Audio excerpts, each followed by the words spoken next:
자, 한국사 22차시 4.19 혁명에 대해서 수업하도록 하겠습니다. 자, 4.19 혁명은 우리나라에서 4.19 혁명이라는 단어를 한 번도 못 들어본 사람은 아마 거의 없죠. 특히 인문계 고등학교 1학년 학생이라면. 자, 4.19 혁명은 어떠한 원인으로 시작되었고 경과는 어떻게 되며 결과는 어떻게 되었는지 오늘 한번 차례대로 다 정리를 해볼게요. 자, 4.19 혁명의 직접적인 원인이 된 건 3.15 부정선거입니다. 자, 우리나라 사건들은, 현대사의 사건들은 날짜가 사건 이름 경우가 되게 많죠. 3.15 부정선거, 뭐 4.19 혁명, 뭐 5.18, 뭐 6.29 등등, 뭐 11.6 사건, 뭐 등등 12.12 사태 되게 많습니다. 자, 그 중에 3.15 부정선거가 뭐냐? 자, 이승만 대통령의 역대 대통령이 된 과정들을 한번 살펴볼 필요가 있는데 3대 대통령이 되기 위해서 4.4.5.입 개헌을 하죠. 자, 그렇게 해서 4.4.5.입 개헌을 해서 3번까지 가능하게 그 헌법을 바꾸고 대통령 후보로 출마를 합니다. 자, 3대 대통령 후보에 그 당시에는 정통령이 있고 부통령이 있었어요. 정 후보로 자유당의 이승만, 그리고 반대편당의 민주당이었죠. 자, 민주당의 신익희, 그리고 무소속의 조봉암이라고 하는 사람이 대통령 후보로 나옵니다. 자, 운도 좋죠. 신익희라고 하는 분이 당시 이제 자유당이 뭔가 악질적인 일을 많이 해서 이승만 정부도 악질적인 일을 많이 해서 인기가 별로 없었음에도 불구하고 이 사람이 중간에 기차 타고 유세 활동을 하다가 심장마비로 죽어요. 그래갖고 요 무소속이었던 조봉암이라는 사람과 이승만이라는 사람이 서로 대결을 펼치는데 이승만이 이깁니다. 근데 요 사람이 생각보다 표를 되게 많이 얻어요. 그래갖고 요 조봉암이라고 하는 사람은 간첩이다 하고서는 몰아붙여갖고 당연히 조작이죠. 이 사람을 사형시켜버립니다. 정적이 될 만한 애들은 약간 죽여버렸던 거예요. 못됐죠. 요 사건은 50년도 넘게 지나서 무죄 판결을 받아요. 자, 그러고 난 다음에, 자, 이게 3대가 56년부터 60년이니까, 자, 4대 대통령을 뽑는 선거를 합니다. 언제 하겠어요? 60년대에 하는데, 자, 60년대에 하는데, 이때 정 후보로 나온 사람이, 자유당은 이승만, 그리고 민주당은 조병옥이라고 하는 사람이 나옵니다. 근데 이때도 운이 좋아요. 조병옥이라고 하는 사람이 또 죽어요. 병으로. 그래갖고 정통령 후보, 대통령 후보는 이승만 단독 후보로 나와서 그냥 뭐 당연히 당선됩니다. 근데 여기서 중요한 건 부통령 후보예요. 부통령. 대통령이 이 당시 나이가 만 85세? 거의 뭐 지금으로 생각하면 안 돼요. 지금은 뭐 70대든 80대든 워낙 건강하신 분들이 많지만 이 당시 1950년대, 60년대 나이가 80 중반이다? 와, 완전 지금으로 따지면 뭐 거의 뭐 100살이 넘은 할아버지예요. 현재 뭐 미국 대통령도 70대 중반이다, 후반이다 해갖고서는 너무 나이 많은 거 아니냐 얘기가 가끔씩 나오는 마당에 그 당시 85세. 자, 언제 돌아가실지 모르기 때문에 그 다음 대통령이 죽었을 경우 그 대통령 자리를 물려받을, 지금은 국무총리가 하지만 이 당시에는 부통령이 합니다. 그러니 부통령이 되게 중요해요. 요 4대 대통령 후보에서는. 그 부통령 후보로 나왔던 사람이 자유당은 이기붕이라는 사람이 나왔고 민주당은 장면이라고 하는 사람이 나왔습니다. 자, 요 장면이라는 사람은 요 3대 부통령이었어요. 그리고 참고로 뭐 굳이 알 필요는 없지만 대통령은 4대지만 부통령은 5대였어요. 부통령은 중간에 한 번 더 뽑아서. 자, 그건 중요하지 않고. 자, 요 투표가 더 중요해. 자, 여기 정통령은 이 사람이 죽었기 때문에 이승만이 당선될 확률이 거의 99.5%예요. 자, 근데 부통령은 당시 자유당의 이미지가 매우 나빴기 때문에 이 사람이 떨어지고 현재 이미 부통령 중에 장면이 될 가능성이 되게 높았기 때문에 자유당 입장에서 흔한 말로 똥줄이 타는 거지. 떨어지면 큰일 나는데. 이분이 언제 돌아가실지 모르는데. 그래갖고 요 사람을 당선시키기 위해서 각종 비리를 저질러서 부정부패를 저질러서 얘를 당선시킨 그 부정선거가 바로 60년 3월 15일 날 있었던 3.15 부정선거입니다. 즉 이승만 정부와 자유당이 계속해서 정권을 차지하고 있기 위해서 저지른 부정선거가 3.15 부정선거예요. 자, 보면은 정리를 해봅시다. 목적이 뭐다? 이승만 정권과 자유당, 이거 지울게요. 이승만 정권과 자유당의 권력을 유지시키기 위해서 실시한 게 3.15 부정선거고, 자, 어떠한 방법들이 있었느냐? 지금 상식으로 생각하면 말도 안 되는 거지만 그 당시엔 가능했어요. 경찰이라던가 마을 이장, 뭐 각종 뭐 등등 국가와 관련된 공무원들이 선거에 조직적으로 동원되는 거지. 그래갖고 그 사람들이 온갖 부정을 저질러요. 그걸 관권이라고 해요. 관청에서 쓸 수 있는 권력, 관권을 이용한 부정선거를 하는데, 뭐 매우 다양해서 다 열거할 수는 없고, 그 중에 큼지막한 것들 몇 개만 얘기하면, 일단 투표를 미리 해놔요. 투표하는 날 당일에 가서 체크하고 기표함에다 넣어야 되는데, 기표 요거를 미리 해놓는 거지. 약 40% 정도를. 그래서 어떤 마을에 표가 10,000표가 있다, 유권자가 10,000명이다, 그럼 그 중에 한 4,000표 정도는 미리 얘들이 이기붕에다가 동그라미 딱 요 도장 찍어놓고 투표함에 미리 넣어놓는 거죠. 그 넣어놔서 미리 갖다 놓는 거야. 그럼 이미 아무도 투표 안 했는데 이미 투표하면은 4,000표가 들어있어요. 여기 목표표에 있는. 미리 사전 투표하는 거지. 자, 지역별 사전 투표도 하고, 또 3에서 9인조 투표. 뭐 인간적으로 9인조라고 교과서에 그 선거 준비 뭐라고 해야 되나? 선거 준비 그런 교본? 뭐라고 해야 돼? 지시사항에는 쓰여 있는데 9명이 떼거지로 들어가기 현실적으로는 조금 힘들었는지 보통 3인조 내지 5인조로 갔다고 하죠? 무슨 소리냐? 투표하러 가면은 한 사람이 들어가서 투표용지 받고 여기 안에 들어가서 투표하고 여기다 놓고 나가는 건데, 한 사람이 아니라 3명씩 짝져서 들어가서 다 같이 투표하고 서로 표 누구 찍었는지 보여주고 동시에 넣고 나가는 거죠. 그러니까 자유당을 안 찍고 딴 사람 찍으면 확 티가 나는 거지. 그러니까 3명씩 5명씩 뭉쳐서 비밀 투표에 그런 게 없는 거죠. 그러니 모두가 자유당을 찍게 만드는, 안 찍으면 불이익 줄 것 같으니까. 그리고 야당 참관인을 투표장에서 추방시키기도 해요. 못 들어오게. 원래 여기 기표함 앞에는 자유당 사람 하나, 뭐 민주당 사람 하나, 무슨 당에서 참관인들이 여기 앉아있단 말이에요. 혹시 부정행위 없나? 근데 야당 참관인을 아예 들어오지도 못하게. 자유당만 앉아있는 거지. 그리고 여기서 룰루랄라 자기들끼리 막 미리 집어넣는데 아무도 이거를 보지 못하게, 고발하지 못하게. 야당 참관인을 추방시키기도 하고. 자, 지역별 사전투표를 혹시나 못했거나 3인조, 5인조 투표를 했음에도 불구하고 자유당이 많지 않을 것 같다? 그러면은 아예 중간에 요 투표하고 난 다음에 요 기표하면 이제 싣고 개표하는 곳으로 갈 거 아니에요? 요 가는 도중에 요 투표함 갖다 버리고 미리 자유정표 가득 넣어놓은 다른 투표함으로 바꿔치기해서 가져간다던가, 투표함 바꿔치기 같은 거.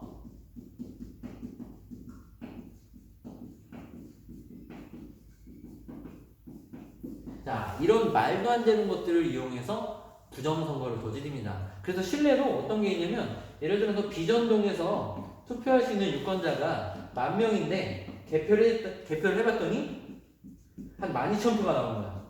무슨 소리예요? 투표도 하는데 미리 뭉탱이로 막 집어넣다 보니까 실제 유권자보다 표가 훨씬 더 많이 나오는 경우가 있었던 거죠. 이런 식으로 비리가 되게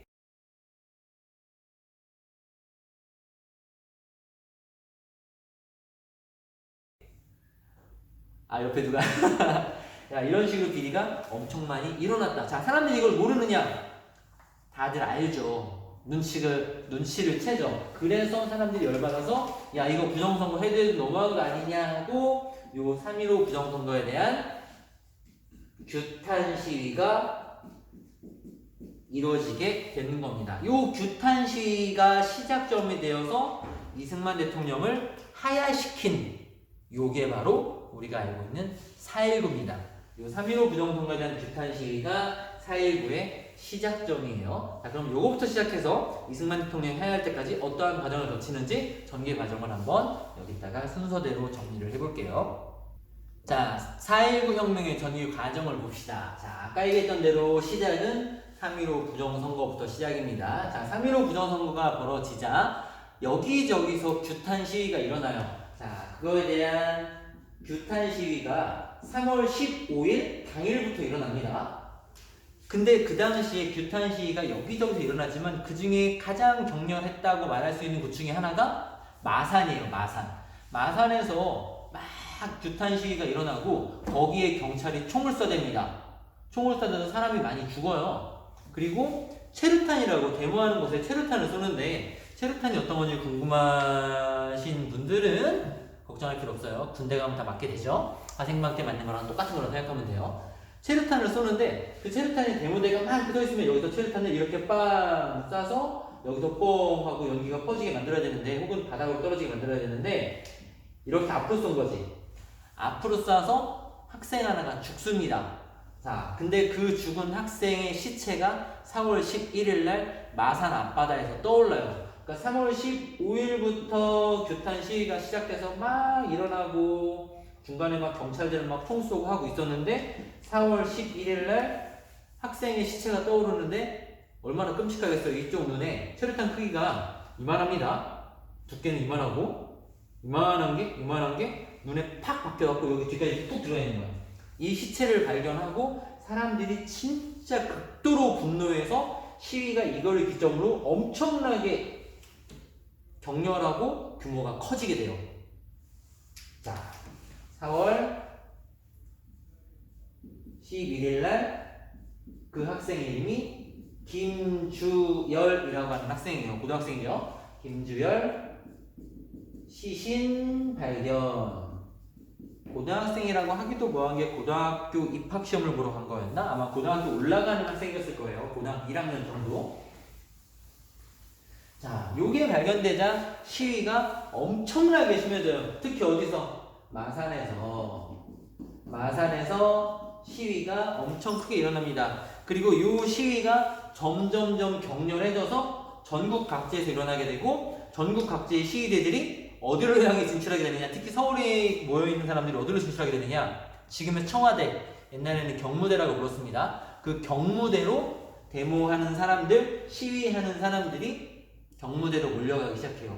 이승만에게 가자 하고서는 쭉 가는데 그거를 경찰들이 와서 앞에서 막고 그 시위대에게 총을 쏩니다. 엄청나게 쏴요. 그게 4월 19일이에요. 4월 19일. 4월 19일 날 경찰의 발포가 있게 됩니다. 경무대로 몰려가는 시위대에게 경찰이 발포를 하고 발포하자마자 한두 시간 뒤에 툭 하면 내리는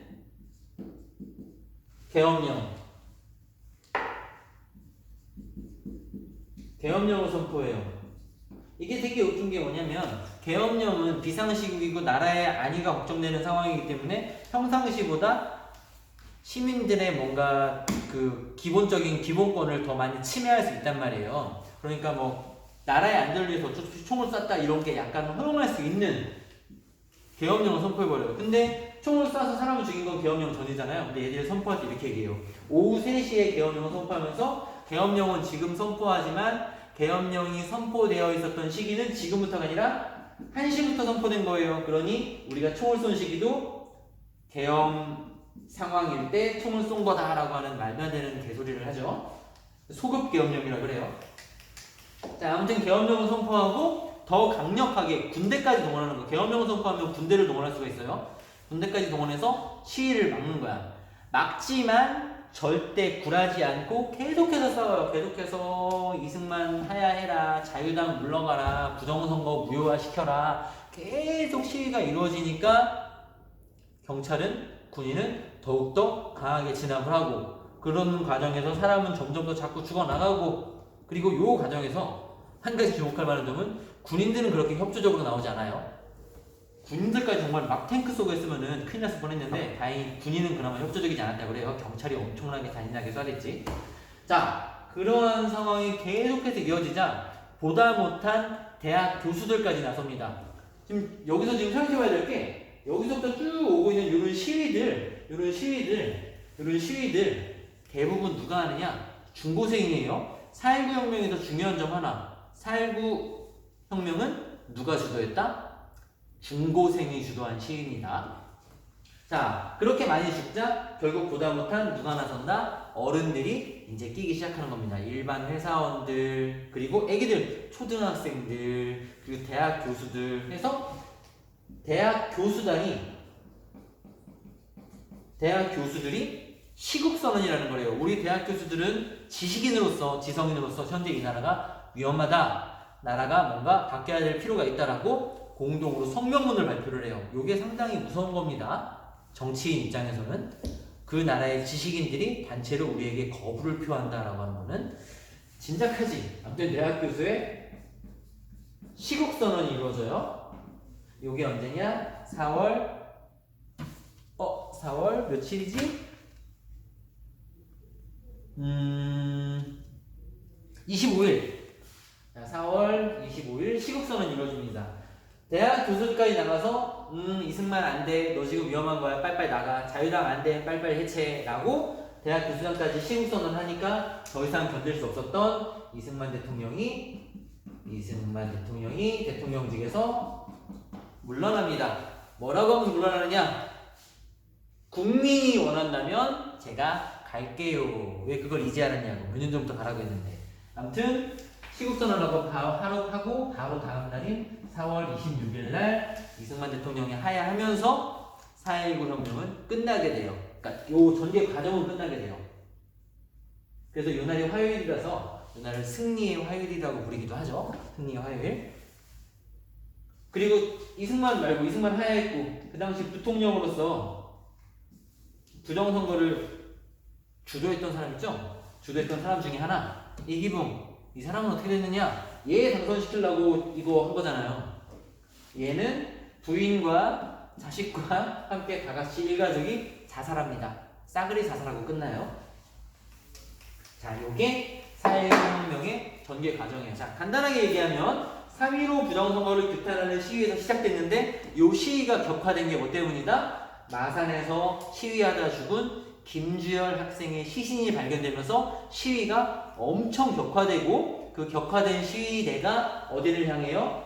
경무대, 지금의 청와대로 향하는데 요 과정에서 경찰의 어마어마한 발포가 이루어집니다. 요 당시에도 발포가 있었는데 이때는 뭐 몰래 했다고 하면 이때는 그냥 아주 대대적으로 막 싸워요. 그러자 시위가 훨씬 격렬해지고 보다 못한 대학 교수들까지 시국선언을 하는 과정에서 결국 버티지 못하고 이승만이랑 자유당이 항복선언을 했다. 이게 4.19 혁명의 전개 과정이에요. 자, 그렇게 해서 완성된 게 4.19 혁명입니다. 자, 이 4.19 혁명의 의의가 어떻게 되느냐? 좀 전에 얘기하면서 다 했어요. 시위의 주도 세력이 누구였다? 중고생이었다. 자, 학생들이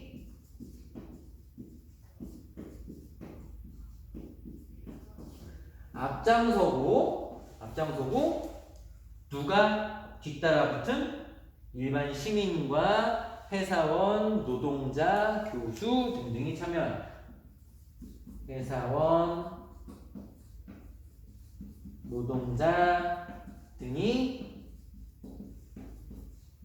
합류한 민주화 운동이었다라는 거. 여기서 말하는 학생들, 흔히 뭐 데모 하면은 대학생일 것 같지만 여러분과 비슷한 나이 혹은 더 어리기도 한 중고생 위주의 혁명이었습니다. 자, 그리고 해방 이후에 있었던 가장 첫 번째 민주화 운동이기도 하죠. 자, 그래서 한국 민주주의 발전의 새로운 계기가 되었다. 한국 민주주의 발전의 새로운 계기. 이게 무슨 소리냐? 독재자의 뭔가 나쁜 행위에 대해서 시민들이 힘을 모아서 독재자와 싸우면 이겨낼 수 있다라고 하는 선례를 만들어준 거죠.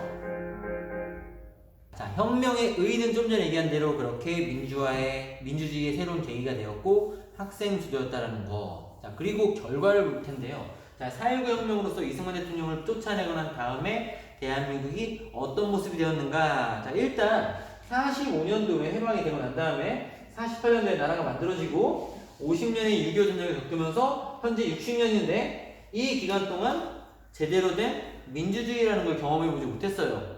국가 이름은 대한민국 민주주의 국가, 민주공화정 국가였지만 이승만이 이때부터 12년간 자유당과 함께 독재를 해왔기 때문에 자, 드디어 12년 만에 제대로 된 독재가 사라진 민주주의 국가라는 거를 우리들의 힘으로 만들었단 말이에요. 시민들의 힘으로. 자, 그러다 보니까 4.19 혁명 이후 전국 각지에서 자, 이것 때 해보자, 저것 때 해보자, 이렇게 해보자, 저렇게 해보자, 그동안 독재를 청산해보자 라고 하는 각종 민주화 요구사항이 빗발치게 됩니다.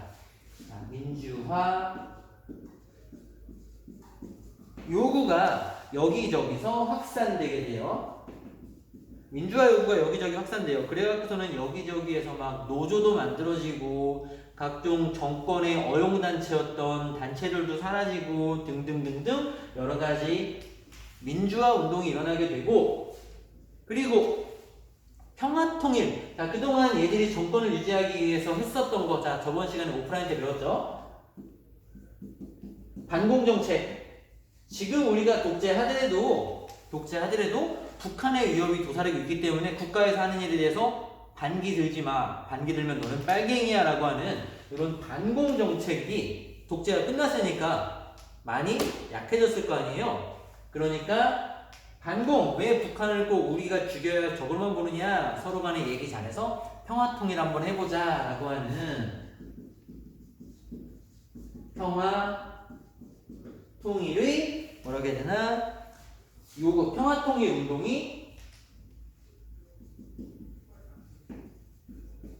확산되게 됩니다. 그래서 뭐 남북 학생끼리 회담 한번 합시다. 뭐 중립화 통일합시다. 뭐 민주주의도 아니고 공산주의도 아니고 그다음 뭐 또 뭐도 있느냐? 요 반공 정책 때문에 차마 얘기하지 못했던 지난 시간에 얘기했었던 거창 양민학살 사건이라던가 등등 그런 민간인 학살 사건들이죠. 그거에 대해서 목소리를 내기 시작합니다. 사실 그때 억울했다라고 하는 양민 학살 사건 진상 요구 등등 그런 것들이 4.19 혁명의 결과로 이루어지게 돼요. 자, 그리고 정치 체제로서 그동안 12년간 대통령의 독재라고 하는 쓴맛을 봤기 때문에 야 이거 대통령제 안 되겠다. 대통령제 말고 뭐 있죠? 의원 내각제, 내각 책임제로 정치 체제를 바꿉니다. 헌법을 새로 만들어서 그렇게 해서 작년 아까 부통령 후보였죠? 장면을 국무총리로 하는 장면 내각이 출범하게 되는 겁니다. 자, 요게 4.19 혁명에 대한 결과예요. 그동안 눌려있었던 민주화 요구가 막 퍼져나오면서 각종 노조라던가 뭐 교원노조가 있게 만들어져요. 교원노조, 뭐 각종 어용단체 폐지, 뭐 임금, 뭐 노동자, 뭐 등등등등 민주화 요구가 여기저기 나오기 시작하고 그동안 북한을 완전 괴물로 생각했었던 반공정책이 어느 정도 약해지면서 평화통일 운동이 확산되게 되고 빨갱이로 몰릴 수밖에 없는 상황에서 함부로 얘기하지 못했었던 양민 학살 사건 같은 것에 대한 진상조사가 요구되기 시작합니다. 그리고 정치적으로 대통령제의 폐해를 느껴봤기 때문에 뭘로 바꿔요? 내각 책임제로 바꿔서 장면이 총리로 있는 내각 책임제가 출범하게 됩니다. 자, 요게 4.19 혁명에 의한 우리나라의 변화된 결과예요. 자, 그렇게 해서 만들어진 장면 내각이 그럼 어떻게 나라를 바꿔줬는지 한번 살펴볼게요. 자, 장면 내각 봅시다. 자, 4.19 이후에 자, 그동안 대통령이 독재되었던 시민들은 4.19 이후에 헌법을 뜯어 고쳐요. 자, 3차 개헌이겠죠. 자, 1차 개헌의 내용이 발췌 개헌이라고 해서 대통령을 직선으로 뽑고 그 다음 뭐 양원제를 실시하자 뭐 이런 게 들어가 있었고 2차 개헌이 초대 대통령에 한해서 중임제를 없애는 4.4.5.1 개헌을 하죠. 자, 요게 아마 3차 개헌일 거예요. 자, 3차 개헌의 내용은 뭐냐? 자, 4.19 혁명 이후에 당시 민주화 운동 요구에 따라서 개헌이 이루어지는데 이 개헌의 내용 크게 두 가지로 볼 수 있습니다. 대통령 시켜 먹으니까 안 되겠다. 대통령제 하니까 독재를 많이 하니까 안 되겠다 해서 내가 책임제로 바꾸고, 자, 그 다음 하기로 해놓고 안 하고 있었던 양원제, 상원의원과 하원이라고 하죠. 미국에서는. 자, 우리나라에서는 참의, 뭐라고 하더라? 아래쪽을 민의원이라고 하는데, 아무튼 두 개로, 자, 이건 자막으로 내보낼게요. 갑자기 기억이 안 나네. 자, 두 개로 나눠서 뽑는 양원제를 골자로 하는 개헌을 해요. 이때 해놓긴 했지만 시도하지 않았거든. 그거를 제대로 시행하는 개헌을 합니다. 자, 개헌을 실시하고 그렇게 해서 바뀌었으니까 국회의원도 바뀌었잖아요. 내가 책임제로 국가의 체제도 바뀌었고, 그러니까 이에 맞춰서 다시 선거를 해요. 3.15 부정선거를 유지할 수는 없죠. 그러니까 다시 선거해서 누가 압승을 했겠어요? 그전에는 자유당이 압승했지만 이때는 당연히 장면이 있는 민주당이 압승합니다. 이 선거에서 민주당의 압승으로 완벽한 승리죠. 얼마나 크게 승리하느냐, 뭐 전체 국회의원이 200명이라고 하면 그 중에 한 170명 정도는 다 민주당이 하죠. 자, 민주당의 압승으로 7월 총선 민주당의 압승으로 장면 내각이 출범하게 됩니다. 자, 이렇게 만들어진 장면 내각은 4.19 혁명에서 외친 각종 민주화 요구를 수용하면서 개혁을 실시해 나가요. 자, 개혁의 내용을 봅시다. 장면 내각이 무슨 개혁을 실시하려고 했는가? 자, 여러 가지가 있어요. 자, 첫 번째, 지방자치제를 실시하겠다. 중앙에서 권력을 갖고 독점하지 않고 지방자치제 실시하겠다. 자, 그리고 국가 공무원을 공개 채용하겠다. 지금 공개 채용하죠? 자, 근데 요 당시에 공개 채용 안 하고 그냥 아름아름 그냥 막 비리를 꽂았던 거지. 그리고 또 뭘 하겠다? 자, 경제개발 계획을 수립합니다. 자, 그 당시 우리나라는 잘 못 살고 있었고 경제를 발전시키는 게 매우 중요한 거였기 때문에 경제도 챙기겠다고 약속을 하고 계획까지 수립을 합니다. 자, 이런 것들 했는데 안타깝게도 다 제대로 못합니다. 이거 수립은 해요. 실행에 옮기지 못해서 그렇지. 자, 이거 제대로 못해요. 안 했다고 하기보다는 이런 걸 제대로 하는데 뭐 뚝딱 할 수 있는 건 아니었기 때문에 하기 전에 5.16 군사정변으로 쿠데타로 무너지게 되니까 아무튼 이것도 제대로 시행 못함. 자, 근데 이거보다 훨씬 더 다양한 이 장면 내각이 갖고 있는 한계점이 있었습니다.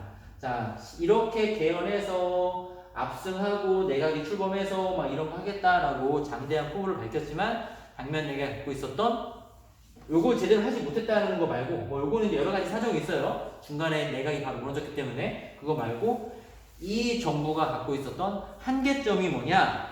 한계점을 여러 가지 볼 수 있는데, 한계점. 자, 일단 첫 번째, 당시 십몇 년 만에 찾아온 제대로 된 민주화였기 때문에 각계각층에서 민주화 요구가 빗발쳤다고 했죠. 그렇죠? 여기서 뭐 이거에 대한 요구, 저거에 대한 요구, 민주화 요구가 되게 많았는데 그 많은 요구를 제대로 다 수행하기에는 요 당, 그리고 요 내각 혹은 당시 정치인들 전부가 역량이 부족했어요. 당시 민주당 내에서도 파가 갈려서 막 싸우고 있었고, 아무튼 민주화 요구를 제대로 수용하지 못했다라는 거. 제대로 수용하지 못함. 자, 그리고 두 번째. 자, 4.19 혁명이 뭐로부터 시작했어요? 촉발된 원인은 3.15 부정선거죠. 근데 3.15 부정선거 같은 그런 부정선거에 관련된 사람이라던가 그런 것들로 인해서 돈을 챙긴 부정축제자들을 제대로 처벌하지 못합니다. 자, 두 번째 이유. 부정선거 관련자 처벌을, 책임자 처벌을 제대로 못해요. 책임자 처벌 그리고 부정 축제자.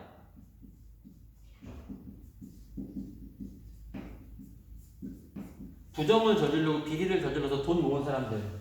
부정 축제자 처벌에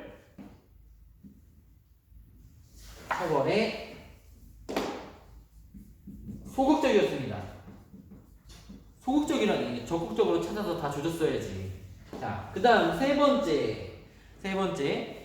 그리고 이런 민주화 요구를 제대로 수용하지 못한 정도가 아니라 각종 민주화 운동을, 왜 아까 얘기했었죠? 각종 노조도 만들어주고 단체도 만들어주고 했었다고. 그런 단체들이 시위를 했을 거 아니에요? 근데 각종 그런 민주화 운동을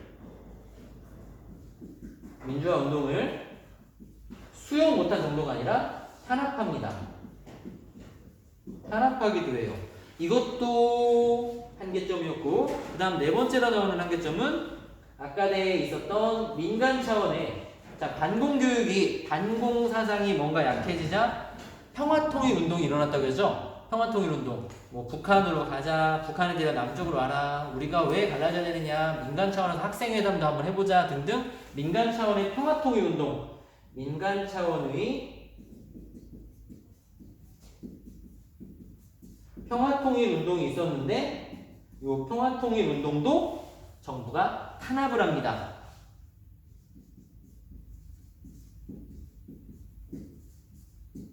자, 개혁을 이렇게 하고자 했지만 이것도 제대로 시행하지 못했고 요런 한계점도 가지고 있는 정부였기 때문에 요 장면의 내각은 오래가지 못하고 1년도 안 돼서 누구한테 무너져요? 5월 16일 날 있었던 61년 5월 16일에 있었던 박정희의 군사 쿠데타로 장면 내각은 무너지게 됩니다. 결국 요런 것들은 61년 5월 16일 날 박정희의 군사 쿠데타로 5.16으로 5월 16일 날 5.16으로 붕괴되면서 장면 내각은 끝을 맞이하게 됩니다. 왜 1년도 안 되느냐? 요거 4.19는 4월 19일이지만 민주당이 앞서간 총선은 60년 7월 달에 총선을 해서 내각이 구성됐으니까 실제로 내각은 한 10달 정도밖에 못 있었던 거죠. 그 10달 동안 이런 걸 제대로 했을 리가 없죠. 그러니까 뭐 의지가 부족했다고 볼 수도 있겠지만 제대로 시행할 만한 시간적 여유도 없었어요. 그리고 요 경제개발 계획 같은 거는 요때 계획된 것은 5.16 이후 박정희 정권에서 이어가게 되죠. 그리고 요런 문제점들이 있었다. 그래서 결국 무너졌다라고 생각하면 되겠습니다. 자, 오늘 4.19에 대해서 배웠는데 4.19 이승만 정부와 자유당의 독재를 유지하기 위해서 벌인 부정선거에 대항해서 일어난 3.15 부정선거 규탄 시위가 촉발이 되어서 전국적으로 시위가 퍼지고 그로 인해 결국 이승만을 하야하게 만들었다. 그리고 이승만이 하야한 후에 장면 내각이 출범해서 이런 거 하려고 했었으나 이런 한계점을 갖고 결국 61년 5월 16일 날 5.16 쿠데타로 무너졌다라는 내용을 오늘 배웠습니다. 자, 여기까지 수업 마치겠습니다.